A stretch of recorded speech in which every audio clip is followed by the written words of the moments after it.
The NTSB is launching a GO team to DuPont, Washington, to investigate the derailment of Amtrak train number 501, which occurred this morning. Before I continue, we'd like to all express our deepest condolences to the family and friends and all of those affected by this tragic accident. The NTSB team will be led by Ted Turpin, who will serve as investigator in charge. He's accompanied by NTSB staff with expertise in the following areas: operations, mechanical, track, signals, human performance, and survival factors. Also accompanying the team are members of the NTSB's Office of Transportation Disaster Assistance, or TDA, and the Office of Media Relations. This accident meets the criteria of the Rail Passenger Disaster Family Assistance Act. Our TDA specialists are already working closely with officials at the scene locally, as well as with Amtrak, to assist them in their efforts to support all of those who have been affected by this accident. Several of our investigators on the West Coast will be arriving on scene this afternoon. The rest of our GO team expects to arrive at the scene late tonight.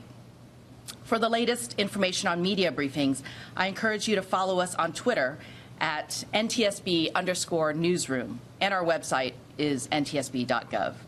Again, we are just launching our GO team, and we will have more information after we arrive on scene and start the investigation. We'll be holding a number of media briefings at the scene over the next few days in Washington State. Now, I'd be happy to take a few questions, and if you'd like to ask a question, please raise your hand and I will recognize you, and then please identify yourself and your media outlet. Thank you. Yes. Jeffrey Cook from ABC News. Do we think this accident could be speed related? Do we know what speed the train was traveling at, or the speed limit in the area, or if the speed limit had changed recently? It's a little bit too early to know right now. We're sending investigators onto the scene, so we'll find all of that. We want to give you as accurate information as possible. Yes. For Team Powers of the Washington Post, do you have an updated number on the number of fatalities in the crash so far? So you've probably heard a lot of different numbers reported by different news outlets, and we leave that to the local authorities to report, and that varies according to the jurisdiction. Yes, in the back. Fernando, as far as with CBS, what can you tell us about the train itself? I mean, it was a newer train. I know it was a newer route. And also, was there any crash avoidance technology on this train? We actually, at this moment, we don't know because we don't have an investigator on scene, but they are headed there as we speak, and we'll... No information has been given to you guys even from here to know a little bit more about the train? We are looking at that because we want to make sure we get the right information. There's a lot of different information. We don't want to speculate on that. Yes. Ashraf Khalil with the AP. I've seen conflicting reports on that this was like a brand new track or a new route that was being run. Can you clarify some of that? The nature of the track and the train, was this a new route or a newly refurbished route, or there was some aspect of that I just wanted to clear up? So the question is this was this a new route? Has there been any information about whether the track was new?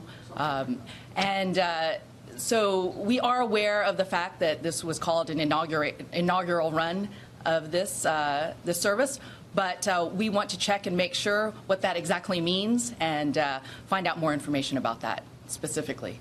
And yes. Dave Shermanson from Reuters. Do you know if the conductor or any of the other train personnel have been interviewed, or what the status of them are? The question is, have any of the train personnel been interviewed? And that is what we would be doing as soon as our investigator gets on scene. And our investigator in charge is actually en route right now as we speak. Last question in the back. The Amtrak website says that this train en route used technology that allowed the train not to have to speed down during curves, and it uses gravity instead to, I guess, for that to be able to happen. Is that new or different technology that isn't already in place or in use in other Amtrak routes? The question is, what kind of technology? Is there any kind of new technology that is being used on this track? And that's why we've launched a full GO team with all the different types of experts. We're gathering information, and we will do our best to pass it on to you as soon as we find out exactly what type of technology and what, what that type of technology that you're speaking about, if it actually is on that route. Did you know Thank you. he was in place?